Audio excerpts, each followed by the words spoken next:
আজকে এইটা হবে, ঠিক আছে। অষ্টমটা বাকি আছে। এইগুলো হয়ে গেছে। এই যে রাজর্ষি বৃত্তম, এগুলো হয়ে গেছে। আজকে বাকি আছে এই যে অষ্টমটা হবে।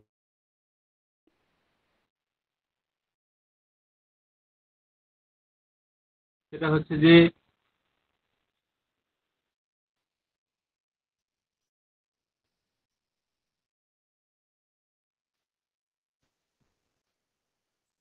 যে অমাত্য, ঠিক আছে, অমাত্য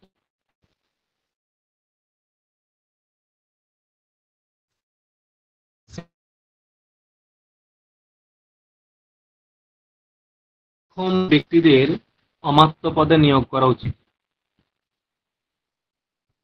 কিরকম ব্যক্তিদের অমাত্য পদে নিয়োগ করা উচিত এখন আলোচনা।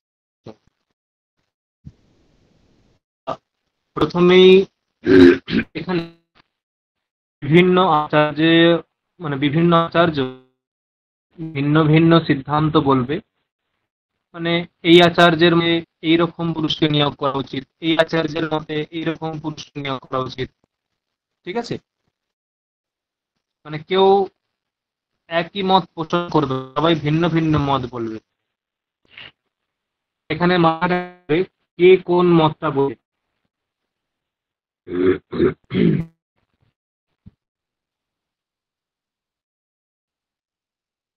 এই বলছে, সহাধ্যায়িন অমাত্যান কুর্বীত ইতি ভরদ্বাজ।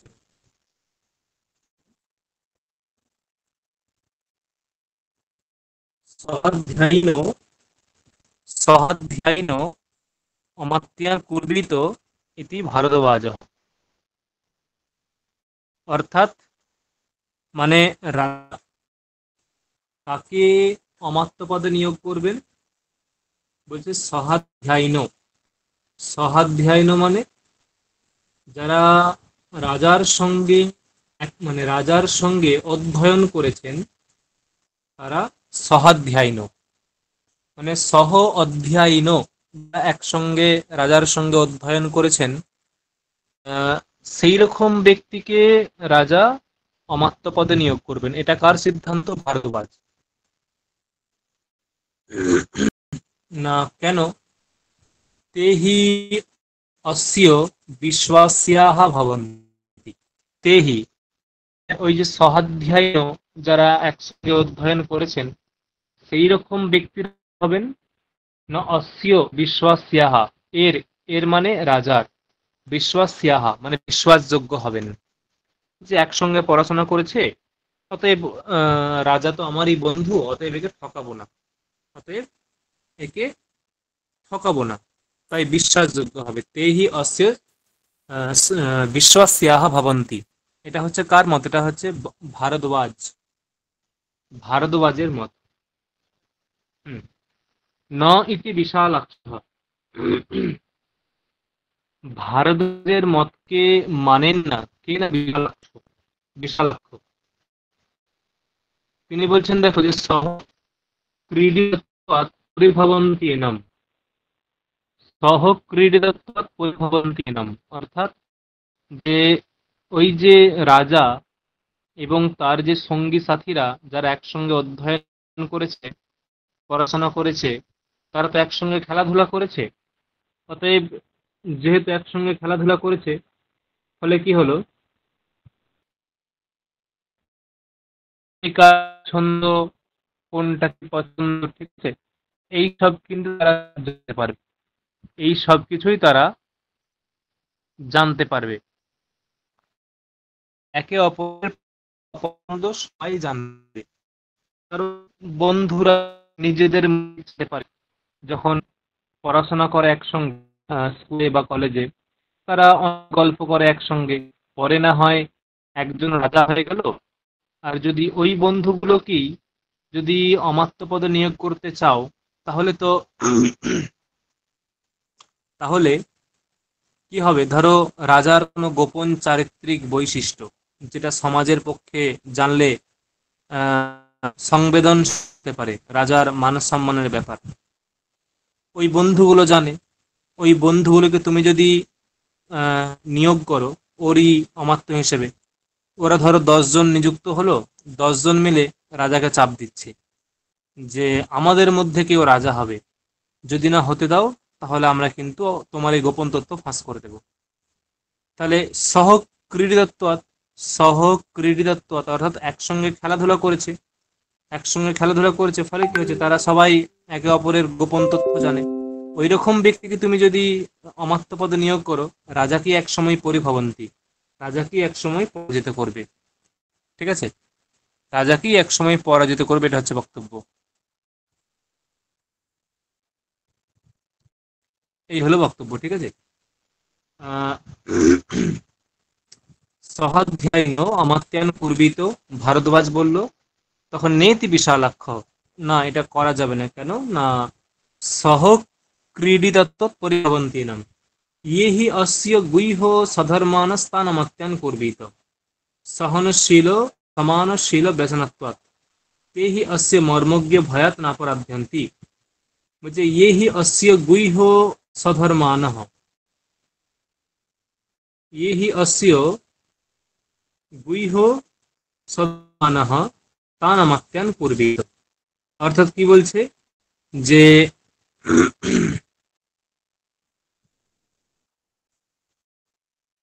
গুহ্য মানে গুপ্ত,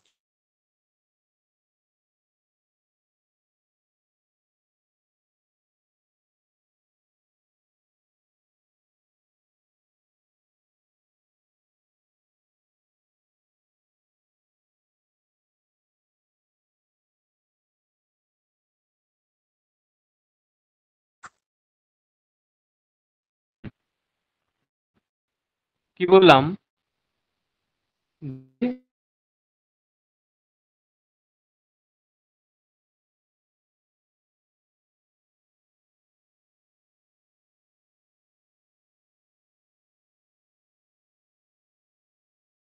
অর্চনা শোনা যাচ্ছে?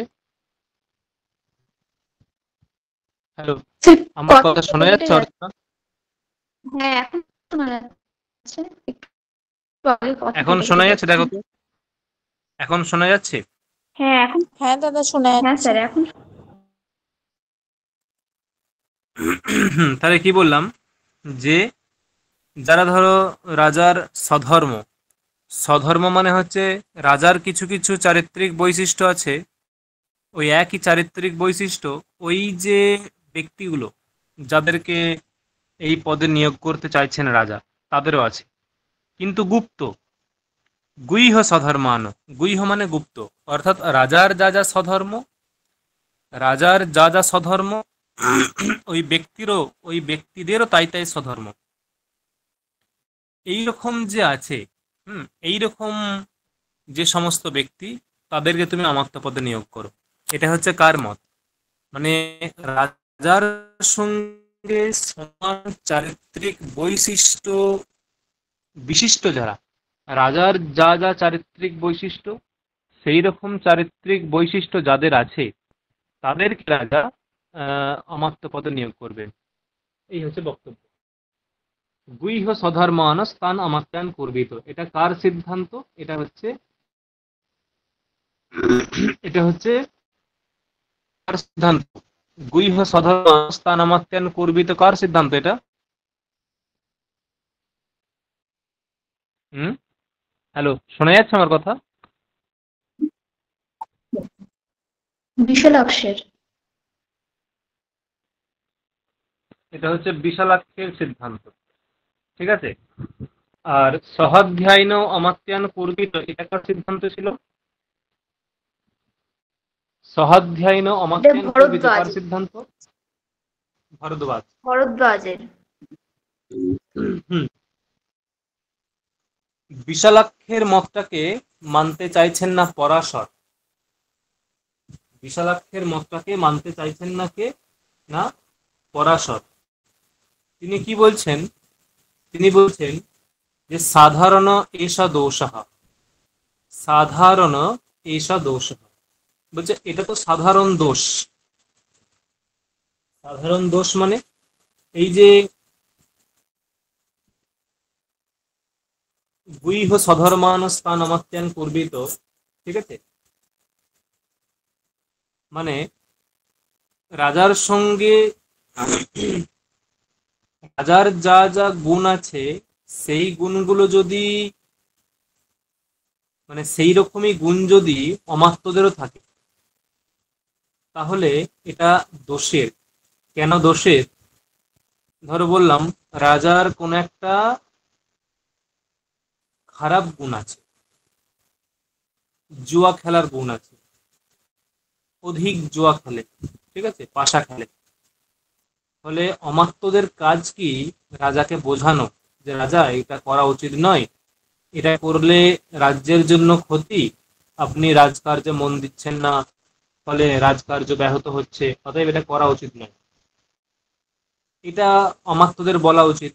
এখন রাজা যদি খেলতে ব্যস্ত, তাহলে আর তার সঙ্গে সমান ধর্মযুক্ত যদি মন্ত্রীরাও হয় তাহলে মন্ত্রীরাও খেলতে ব্যস্ত হবে, তাহলে মন্ত্রীরাও খেলতে ব্যস্ত হবে, ওরাও চালিয়ে যাবে খেলা, ওই পাশা খেলা।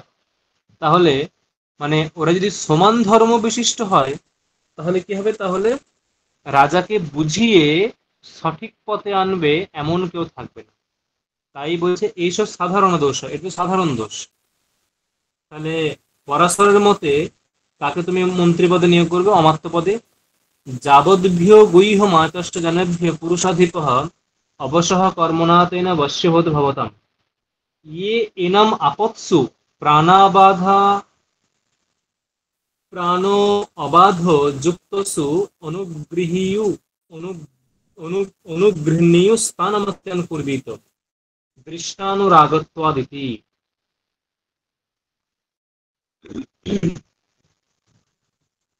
কি বলছে? ইয়ে, ইয়ে মানে যারা, যে, যে মানে যারা, এনাম, এনাম মানে এই রাজাকে, আপৎসু মানে বিপদের সময়ে, যারা এই রাজাকে বিপদের সময়ে নিজের প্রাণ ত্যাগ করেও প্রাণ বাধ যুক্তাসু অনুগৃহণীয়, ঠিক আছে, বিপদের সময়ে যারা রাজাকে ইয়ে, ইয়ে মানে যারা, এনাম, এনাম মানে রাজা নাম, আপৎসু, আপৎসু মানে বিপদের সময়, আপৎসু বিপদের সময়ে প্রাণ অবাধ যুক্তাসু মানে প্রাণের মোহ না করে, প্রাণের মোহ না করেও প্রাণ ত্যাগের মাধ্যমেও যারা অনুগৃহণীয় অনুগ্রহ করেন, অর্থাৎ বিপদ থেকে উদ্ধার করেন, প্রাণ অমাত্যার পূর্বিত, তাদেরকে অমাত্য রূপে নিয়োগ করবে। কার মত? এটা পরাশরের মত। তিনজনকার মত পেলাম, পরাশরের মত, ঠিক আছে। নেতি পিছুনহ বলছে না না না, পরাশরের মত ঠিক নয়। বলছে আমি যদি কাউকে প্রাণ ত্যাগ করে বাঁচাই,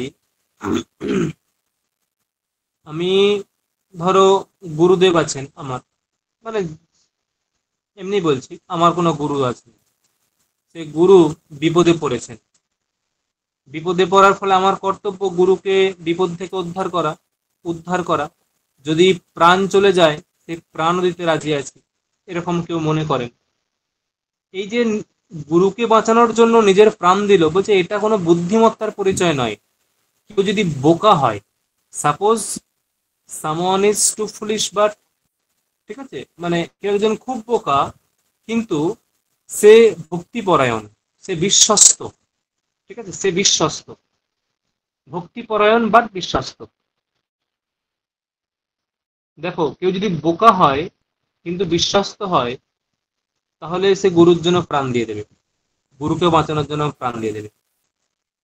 কিন্তু ওই যে বোকা দিয়ে তো আর রাজ্য চলবে না, বোকা দিয়ে তো রাজ্য চলবে না।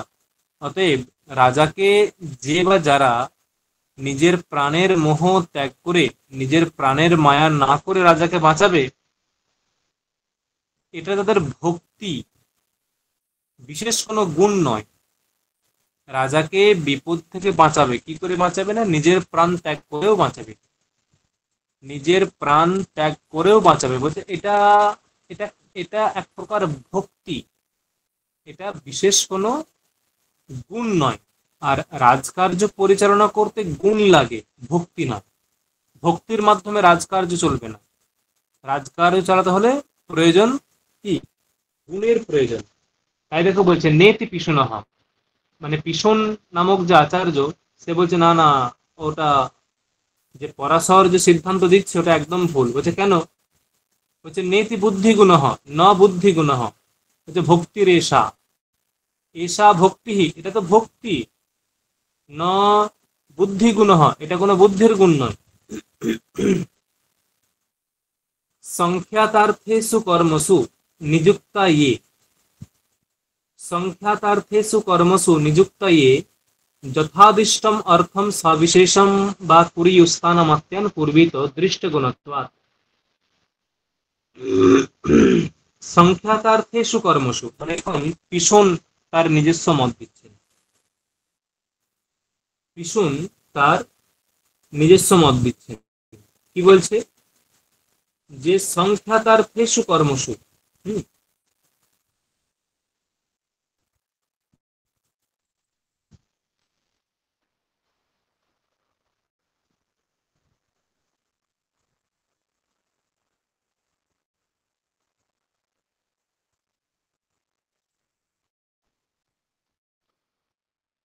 তো কি বলছে? পিছন বলছে যে দেখো, ওটা তো ভক্তি, ওটা কোনো বুদ্ধির গুণ নয়। তাহলে কাদেরকে তুমি অমাত্য পদে নিয়োগ করবে? বলছে সংখ্যাতার্থেষু কর্মসু নিযুক্তা ইয়ে, ইয়ে ইয়ে মানে যারা, সংখ্যাতার্থেষু কর্মসু মানে বক্তব্য তুমি তাদেরকেই নিয়োগ করবে যারা নিযুক্ত হয়ে তোমাকে অধিক অধিক মুনাফা দেবে, অধিক বেনিফিট তোমাকে দেবে। তুমি তাদেরকেই নিয়োগ করবে যারা নিযুক্ত হয়ে তোমাকে অধিক বেনিফিট দেবে, এটা হচ্ছে বক্তব্য। তাই দেখো বলছে যে সংখ্যাতার্থেষু কর্মসু, সংখ্যাতার্থেষু কর্মসু মানে ওই ব্যক্তিদেরকে তুমি যেখানেই নিয়োগ করো না কেন, সংখ্যাতার্থেষু কর্মসু, ওই ব্যক্তিদেরকে তুমি যেখানেই নিয়োগ করো না কেন, হ্যাঁ, সংখ্যাতার্থেষু কর্মসু নিযুক্তা, নিযুক্ত হয়ে ইয়ে যারা যথাদিষ্টম অর্থম সবিশেষম, যথাদিষ্টম অর্থম সবিশেষম মানে যে কাজের জন্য তুমি নিয়োগ করছো, যথাদিষ্টম অর্থম, যে কাজের জন্য নিয়োগ করছো ওই কাজটা করে, হুম, ওই কাজটা করার পরেও তোমাকে অধিক, মানে অধিক তুমি লাভবান হবে, সেই রকম ব্যক্তিকে কুরিয়ুহু তান অমাত্যান কুরিয়ুহু, তাদেরকে তুমি অমাত্য পদে নিয়োগ করবে। তান অমাত্যান কুরিয়ুহু, তাদেরকে তুমি অমাত্য পদে নিয়োগ করবে। ঠিক আছে? তাহলে কি হলো? মত হচ্ছে যে এটা সংখ্যাতার্থেষু কর্মসু নিযুক্তায়ে, এটা সিদ্ধান্ত। এটা কার সিদ্ধান্ত? এটা আচার্য পিষুনের সিদ্ধান্ত। তামাত্যান পূর্বিত, এটা কার সিদ্ধান্ত? ইয়ে এনাম আপৎসু প্রাণবাধ যুক্তাসু অনুগৃহীয় স্থানমাত্যান পূর্বিত, কার সিদ্ধান্ত এটা? কার সিদ্ধান্ত? কার? জিজ্ঞাসা করছি, ভুলে গেছে? পরাশরের না? হ্যালো, আমার কথা শোনা যাচ্ছে?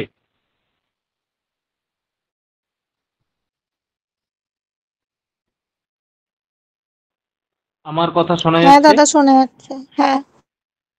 ওটা কার সিদ্ধান্ত ছিল? পরাশরের, তাই তো? ইয়ে এনাম আপৎসু প্রাণবাধ যুক্তাসু অনুগৃহীয় স্থানমাত্যান পূর্বিতে পরাশর সিদ্ধান্ত ছিল। ঠিক আছে? এখন বলছে নেতি কৌন পদন্ত, কৌন পদন্ত বলে একজন আছেন, তিনি বলছেন যে না, পিছনের সিদ্ধান্তকে মানা যাবে না, পিছনের সিদ্ধান্তকে মানা যাবে না, যে তুমি এমন ব্যক্তিকে নিয়োগ করো যারা তোমাকে অধিক লাভ দেবে, সেই উপযুক্ত এমন বলা যায় না। নেতি কৌন পদন্ত অন্যৈঃ অমাত্য গুণৈঃ অযুক্তা হি অপিয়েতে। ধরো যে কি হচ্ছে, যে তুমি যাদেরকে নিয়োগ করছো দেখা যাচ্ছে তুমি তাদের থেকে অধিক লাভ পাচ্ছ, তুমি তাদের থেকে অধিক অর্থ উপার্জন করতে পারছো, তুমি তাদের থেকে অধিক অর্থ উপার্জন করতে পারছো, কিন্তু দেখা যাচ্ছে অমাত্য পদে তো নিয়োগ করছো, হয়তো অমাত্য হওয়ার জন্য যে গুণগুলো লাগে সেই গুণগুলোই ওদের নেই। যে ব্যক্তিকে তুমি অমাত্য পদে নিয়োগ করেছো ওই ব্যক্তিগুলোর থেকে তুমি অধিক অর্থ তুমি পাচ্ছ, এটা মানছি, অধিক অর্থ পাচ্ছ, কিন্তু কি দেখা গেল, দেখা যাচ্ছে ওই যে ব্যক্তিটা তার মধ্যে অমাত্য হওয়ার যে অন্যান্য গুণ সেইগুলো নেই। তাহলে কি হবে?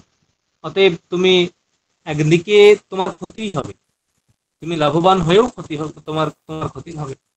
কারণ অমাত্যের যা যা কাজ সেইগুলো যদি কেউ না করে তাহলে রাজ্য উল্টো পথে চলবে। অতএব রাজ্য উল্টো পথে চললে ধ্বংসের দিকে যাবে। তাই দেখো বলছে যে নেতি কৌনপদন্ত, কৌনপদন্ত কি বলছে? অন্যৈহি অমাত্য গুণৈহি,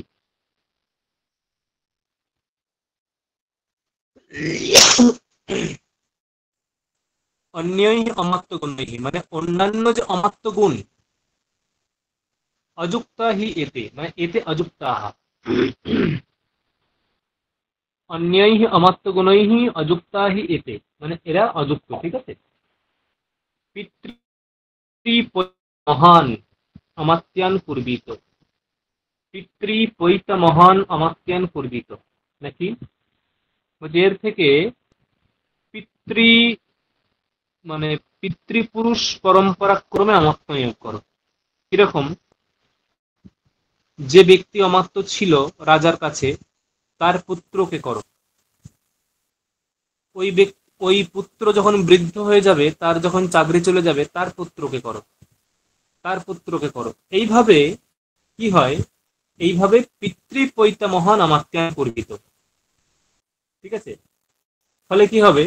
একটা পরম্পরাক্রমে একটা দায়বদ্ধতা থেকে যায়, পরম্পরাক্রমে দায়বদ্ধতা। একটা মুভি তোমরা সবাই দেখেছো, শিওর সবাই দেখেছো,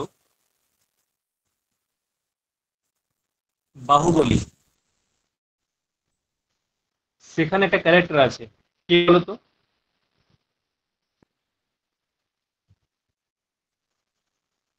কাটাপ্পা। কাটাপ্পা। ও পরম্পরাক্রমে ছিল, ফলে ওই যে রাজমাতার যে আদেশ যে বাহুবলীকে হত্যা করতে হবে, ও সেটাও ফেলতে পারেনি। কারণ নিজের জীবন দিয়ে দেবে, কিন্তু রাজ্যাদেশ কখনো সে অমান্য করে। এই জন্য বুঝে পিতৃ পৈতা মহান অমাত্যান পূর্বিত, এটা হচ্ছে কৌন পদন্তের সিদ্ধান্ত। কৌন পদন্তের বক্তব্য পিতৃ পৈতা মহান অমাত্যান পূর্বিত, ঠিক আছে। পিতৃপুরুষদের পরম্পরাক্রমে আত্মপদ নিয়োগ করে।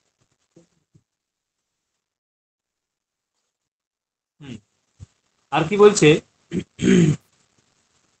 তেহি এনম অপচরন্তমপি,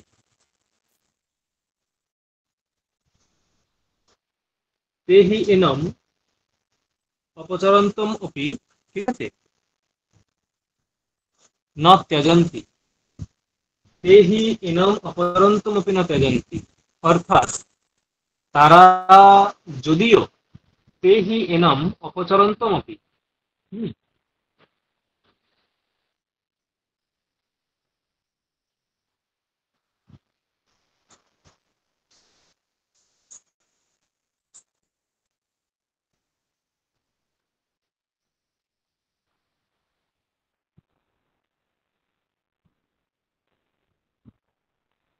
তেহি, তে মানে ওই যে যাদেরকে নিয়োগ করছে, তেহি তারা ন ত্যজন্তি মানে রাজাকে ত্যাগ করবে না। তেহি ন ত্যজন্তি তারা রাজাকে ত্যাগ করবে না।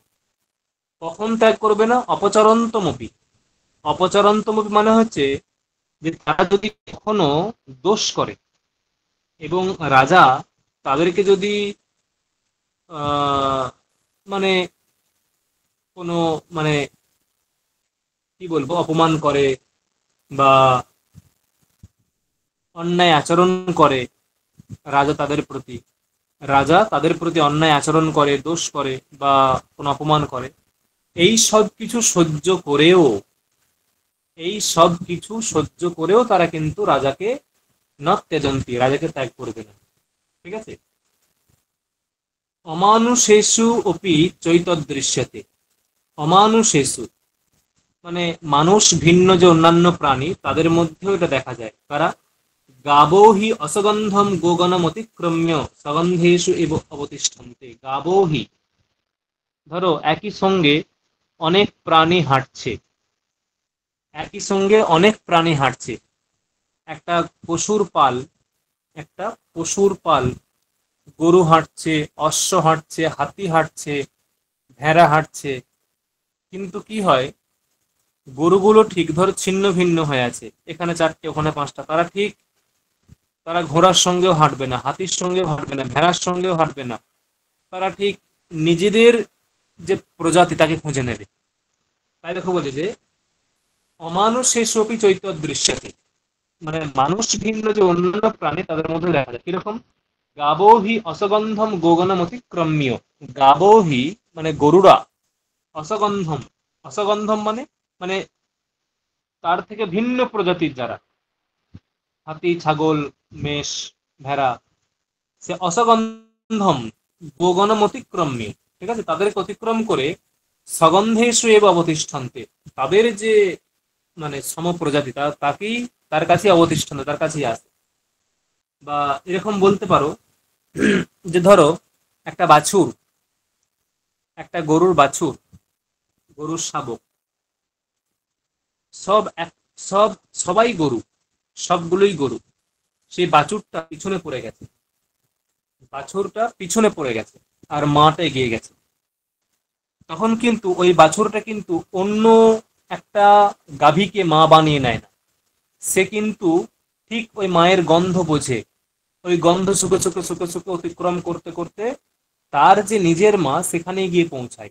দেখো অসগন্ধম গোগণম, অসগন্ধম গোগণম মানে অসগন্ধ, মানে তার তার মা নয় যে, তারা অসগন্ধ গোগণ, তাদের অতিক্রম্য সগন্ধেষু এব অবতিষ্ঠন্তে। সগন্ধেষু অর্থাৎ নিজের মায়ের কাছেই পৌঁছায়।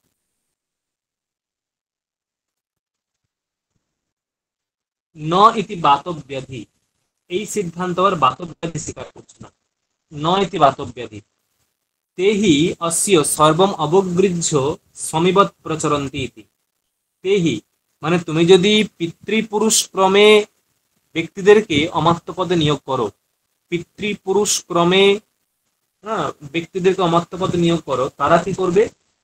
তারা সর্বম অবগৃহ্য, সবকিছু জেনে বুঝে, সর্বম অবগৃহ্য সবকিছু জেনে নিয়ে কি করবে? সমীবৎ প্রচরন্তি, সমীবৎ মানে স্বামীর মতো আচরণ করবে। যে আমার বাবা ছিল, তার বাবা ছিল, হ্যাঁ, আমার দাদু ছিল, আমি আছি, অতএব আমরা এখানে সব জানি, যেটা হয় আর কি। হম, বংশ পরম্পরা ক্রমে চলে যেটা হয় আর কি। তাহলে তারা সমীবৎ প্রচরণ, তারা স্বামীর মতো আচরণ করবে, অতএব তাদেরকেও নেওয়া যাবে না। তাহলে কি হবে? তসমাৎ নীতিবিদ নবান অমাত্যান পূর্বিত। নীতিবিদ মানে যারা নীতিবিদ, যাদের জ্ঞান আছে ন্যায়শাস্ত্র বিষয়ে, যাদের ন্যায়শাস্ত্র বিষয়ে জ্ঞান আছে, মানে নৈতিকতা বিষয়ে জ্ঞান আছে, রাজনীতি শাস্ত্র বিষয়ে জ্ঞান আছে।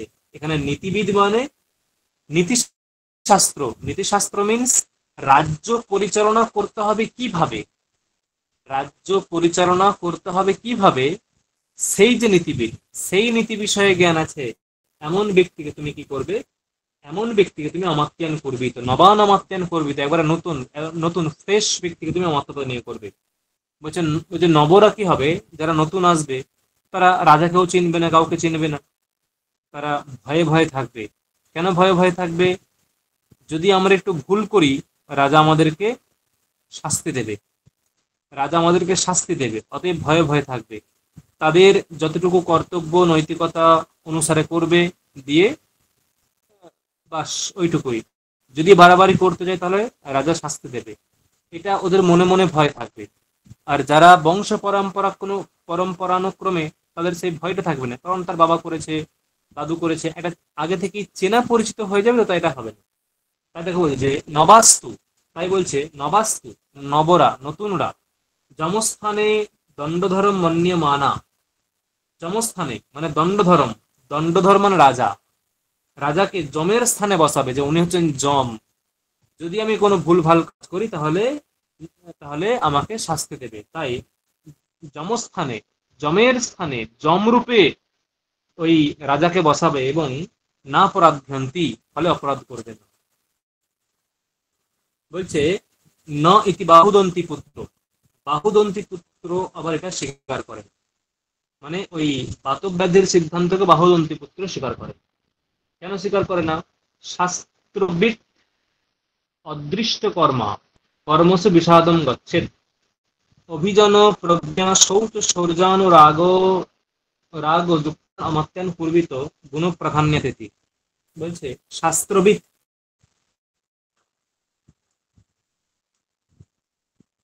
বলছে আগে তো বললো যে নীতিবিদ আমাত্যান করবি, তো বলছে ওরা কেবলমাত্র নীতিবিদ, মানে নীতিশাস্ত্রই বোঝে, নীতিশাস্ত্রই জানে, কিন্তু ওরা প্র্যাকটিক্যাল করে না,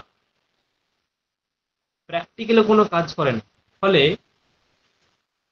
প্র্যাকটিক্যালে কাজ করতে গেলে, সাপোজ ধরো একজন জমিদার, সে লেবার দিয়ে কাজ করায়, সে লেবার দিয়ে কাজ করে, কত টাকা কি খরচা হয় সব বোঝে, সব জানে, হিসাব করে কাজ করায়, মানে ওর জ্ঞান আছে যে 1 বিঘে চাষ করতে গেলে কত টাকা লাগবে, এই খাদে যে সার, এই খাদে কত টাকা লাগবে, লেবার চার্জ কত টাকা লাগবে, সব বোঝে, সব জানে, কিন্তু প্র্যাকটিক্যাল জ্ঞান নেই।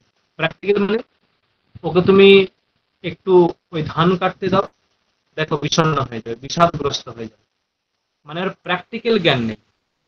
অতএব ওটাই বলছে যে যে শাস্ত্রবিদ, যিনি শাস্ত্রবিদ হবেন, যিনি শাস্ত্রবিদ মানে যিনি জ্ঞানী হবেন, নীতিবিদ হবেন, তারা অদৃষ্ট কর্মা, তারা অদৃষ্ট কর্মা মানে যে তারা কখনো প্র্যাকটিক্যালি কোনো কিছু করেনি, অদৃষ্ট কর্মা, প্র্যাকটিক্যালি কোনো কিছু করেনি, ঠিক আছে, অদৃষ্ট কর্মা। অতএব কর্মসু বিষাদম গচ্ছে, তারা যখন প্রকৃতপক্ষেই কোনো কিছু কর্ম করবে, তারা যখন প্রকৃতপক্ষে কোনো কিছু কর্ম করবে, তারা বিষাদম গচ্ছে, তারা বিষাদগ্রস্ত হয়ে যাবে, তারা বিষাদগ্রস্ত হয়ে যাবে। তাই তুমি কাদেরকে নিয়োগ করবে, তুমি কাদেরকে নিয়োগ করবে? বলছে অভিজন প্রজ্ঞা শৌচ শৌর্যানুরাগ যুক্তান, অভিজন প্রজ্ঞা, যাদের মধ্যে বিশেষ প্রজ্ঞা আছে, জ্ঞান আছে, অভিজন প্রজ্ঞা, ঠিক আছে, অভিজন প্রজ্ঞা, শৌচ, শৌচ মানে এবং যারা পবিত্র হবে, এবং শৌর্য, যারা পরাক্রমী হবে, শৌচ শৌর্য পরাক্রমী হবে, এবং যারা অনুরাগ যুক্ত, যারা রাজার প্রতি অনুরাগ যুক্ত হবে, কি হলো, যারা অভিজন, অভিজন প্রজ্ঞা, অভিজন প্রজ্ঞা মানে হচ্ছে যে অভিজন প্রজ্ঞা অর্থাৎ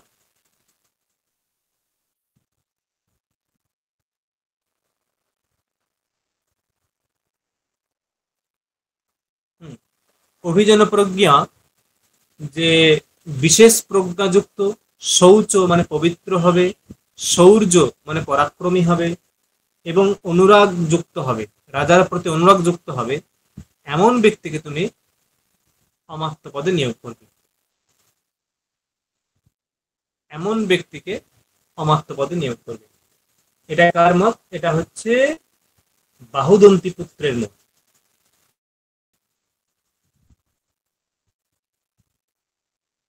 এরপরে লাস্ট আচার্য কৌটিল্য নিজের সিদ্ধান্ত দিচ্ছেন, সর্বম উপপন্নম ইতি কৌটিল্য, মানে আগে যে সমস্ত আচার্যরা যে যে মত পোষণ করেছেন অমাত্য নিয়োগের ক্ষেত্রে, পূর্বে যে যে আচার্যরা যে যে মত পোষণ করেছেন অমাত্য নিয়োগের ক্ষেত্রে, ঠিক আছে, সেই সেই সমস্ত মতই যুক্তিসঙ্গত, সর্বম উপপন্নম ইতি কৌটিল্য, সেই সমস্ত সিদ্ধান্ত, সমস্ত মতই যুক্তিসঙ্গত, সেখানে কোনো ডাউট নেই। অতএব কেন না, কার্য সামর্থ্যাৎ হি পুরুষ সামর্থ্যম কল্প্যতে, বলছে ওই পুরুষের অমাত্য পদে নিয়োগের যোগ্যতা আছে আছে কিনা, অমাত্য রূপে তাকে নিয়োগ মানে অমাত্য রূপে নিযুক্ত হওয়ার যোগ্যতা আছে কিনা সেটা কিভাবে বুঝবো? না বলছে যে কার্য সামর্থ্য, তার যদি কার্যক্ষমতা থাকে, তাকে যে পদে নিয়োগ করা হবে সেই পদে সে যদি ঠিকঠাক কাজ করে তাহলে পুরুষ সামর্থ্যে মস্তি, তাহলে সেই পুরুষের অমাত্য পদে নিযুক্ত হওয়ার যোগ্যতা আছে। যদি তার কার্য সামর্থ্য না থাকে তাহলে তার যোগ্যতা নেই।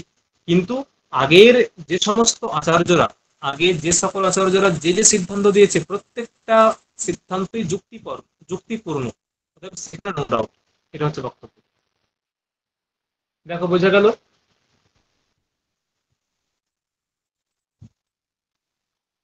এখান থেকে হ্যাঁ বলেছিলাম স্যার। এই যে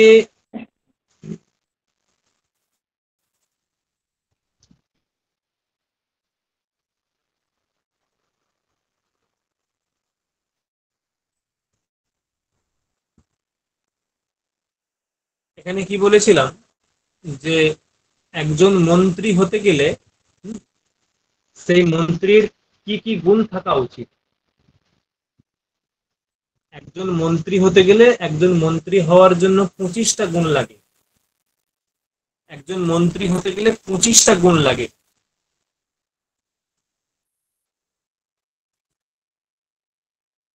সেই 25টা গুণ আমাকে এখানে দেখতে হবে। সেই 25টা গুণ এখানে আছে।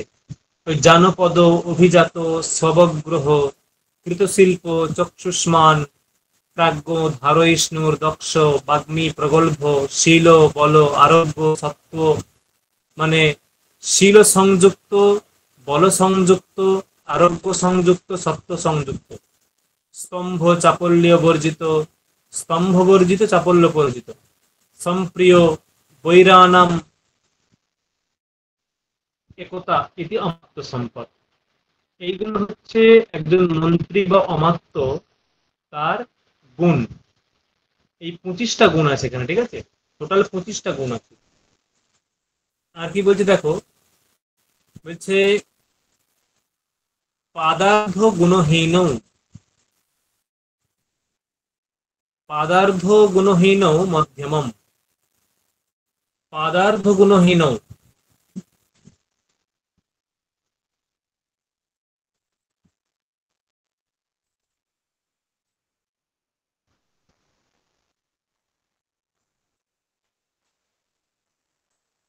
মানে এখানে দেখো পাদার্ধ আর গুণহীন, মধ্যম আর অবর। পাদার্ধ এবং গুণহীন দুটো পদ আছে। পাদার্ধ এবং গুণহীন আর মধ্যম এবং অবর, মানে ওই যে 25টা গুণ, ওই 25টা গুণের 4/1 যার মধ্যে থাকে না, মানে 3 ভাগ থাকে কিন্তু 1 ভাগ থাকে না, তাকে বলা হয় কি? তাকে বলা হয় মধ্যম শ্রেণীর অমাত্য।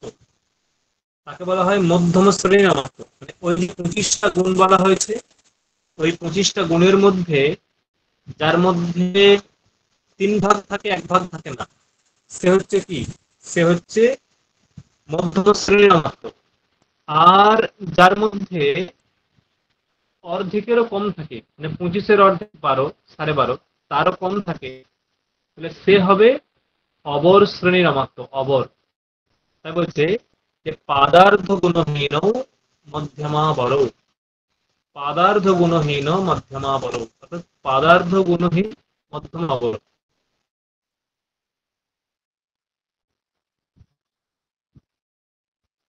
এখানে একটা বিষয় দাগ দিয়েছে, রাজবৃত্তি কিরকম।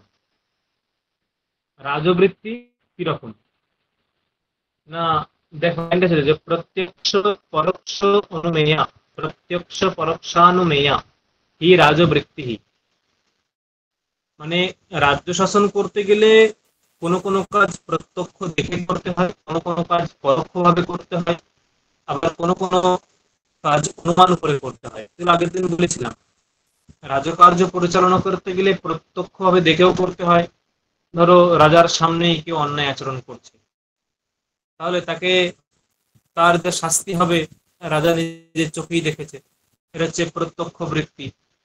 পরোক্ষ বৃত্তি, রাজা বসে আছেন, ধরো প্রধানমন্ত্রী বসে আছেন দিল্লিতে, আর এদিকে পশ্চিমবঙ্গের কোন একটা কোণে প্রান্ত জেলায় একটা বিশাল বড় অপরাধ ঘটছে, সেখান থেকে তারা প্রধানমন্ত্রী দেখতে পেল না, কিন্তু ওইখানে কি আছে, ওখানে তার দলীয় সমর্থকরা আছে, তারা বিষয়টা পর্যবেক্ষণ করলো, তারা জেলা পরিষদকে জানাবে, জেলা পরিষদ রাজ্য পরিষদকে জানাবে, রাজ্য পরিষদ একবারে প্রধানমন্ত্রী বা রাষ্ট্রপতি এদেরকে জানাবে, মানে স্তরে স্তরে এগিয়ে যাবে। তাহলে প্রধানমন্ত্রীর কাছে যখন বিষয়টা গেল, একই বিষয় গেল কিন্তু সেটা পরোক্ষ, তখন প্রধানমন্ত্রী আদেশ দেবে যে হ্যাঁ, ওর জন্য এই শাস্তি, ওর জন্য এই শাস্তি, বাস। এটা যে পরোক্ষ নয়। এমন কিছু কিছু পরিস্থিতি হয় যেখানে কেউ দেখে না, যেখানে কেউ দেখেই না, সেখানে প্রত্যক্ষ না পরোক্ষ, মানে প্রত্যক্ষ কাজ করে না, পরোক্ষ কাজ করে না, সেখানে প্রত্যক্ষ কাজ করে না, পরোক্ষ কাজ করে না, ঠিক আছে। ফলে কি হয়, প্রত্যক্ষ কাজ না পরোক্ষ কাজ করে না, সেখানে অনুমান করে করতে হয়, অনুমান করে করতে হয়। তাই বলছে রাজবৃত্তির হি প্রত্যক্ষ পরোক্ষান রাজবৃত্তি। দেখো, স্বয়ং দৃষ্টম প্রত্যক্ষম, যখন আমি নিজে দেখছি সেটা প্রত্যক্ষ। পরোপদিষ্টম, পরোপদিষ্টম মানে পরে এসে বলছে, পর মানে অন্য ব্যক্তি, অন্য ব্যক্তি যখন এসে বলে, যেমন যে বললাম যে প্রথমে একটা গ্রামে ঘটেছে, সে জেলা পরিষদকে জানালো, জেলা পরিষদ রাজ্য সভাপতিকে জানালো, রাজ্য সভাপতি রাষ্ট্রপতি, রাষ্ট্রপতি থেকে প্রধানমন্ত্রী।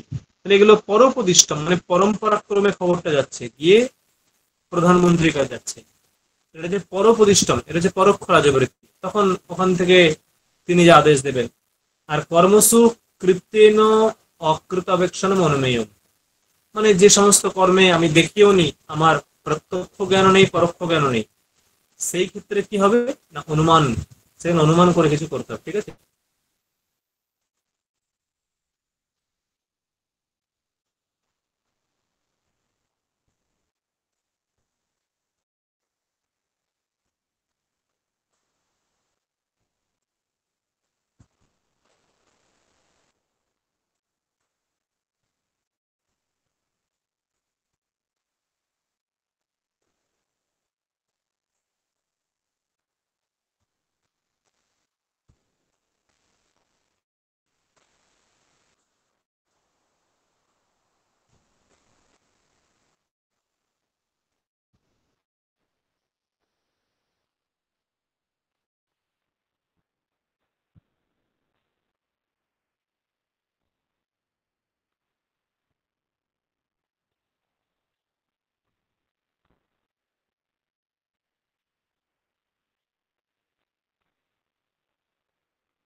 এখানে দেখো, এইগুলো ওই গূঢ় পুরুষ বলে একটা বিষয় আছে, গূঢ় পুরুষ।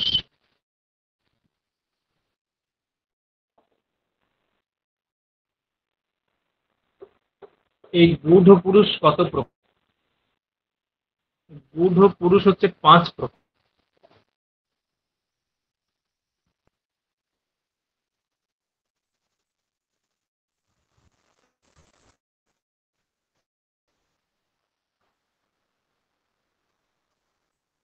এই গূঢ় পুরুষ হচ্ছে 5 প্রকার।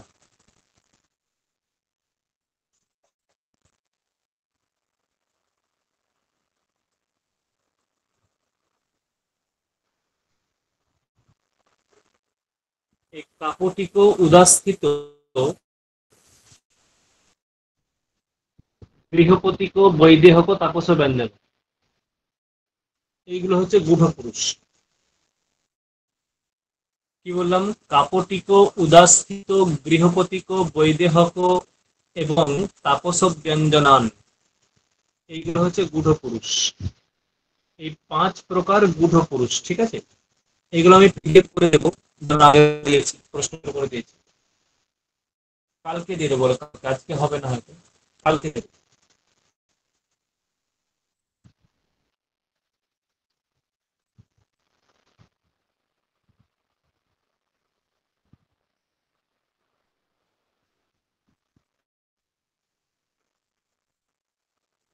এখানে আর তেমন কিছু নেই।